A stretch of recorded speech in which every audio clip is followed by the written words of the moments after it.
2026ல யார் ஜெயிப்பானே தெரியலையே. கொஞ்சம் டஃப்பாக தான் இருக்கும்னு நினைக்கிறேன் மச்சான்.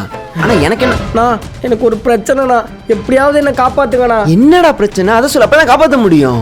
எனக்கு எல்லாமே தெரியுதுண்ணா. தம்பி எதுவும் தெரியலன்னு தான்டா பிரச்சனை. அதான் உனக்கு எல்லாமே தெரியுது, அப்புறம் என்ன பிரச்சனை? என்ன நடக்க போதோ அது எல்லாமே எனக்கு தெரியுதுண்ணா. நடக்க போறது எல்லாமே தெரியுதா? மச்சான், இவன் இந்த ஏலியனை பார்த்தேன், வேற்று கிரகத்துலேருந்து வந்தான்னு சொல்லுவாங்கள்ல, அந்த கேங்கடா. இவன்லாம் எங்கேயும் கூட்டு போவாத, எனக்கு பசிக்குது, நான் போய் சாப்பிட்டு வந்துடுறேன். மச்சான் பார்க்கவே பாவமா இருக்குடா. எனக்கெல்லாம் அப்படி இல்லை. அண்ணா இப்ப கூட அவர் போறாருல, அவர் மேல ஒரு 2 வீலர் வந்து மோதிடுமோன்னு எனக்கு தோணுதுண்ணா.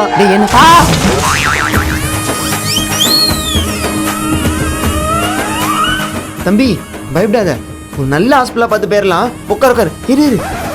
2026ல யார்ப்பா ஜெயிப்பா? சூப்பர்ரா தம்பி, சொன்னதுக்காகவே உன்னை ஃப்ரீயா கூட்டு போறேன். அப்போ ஹாஸ்பிட்டலுக்கு போலாமா?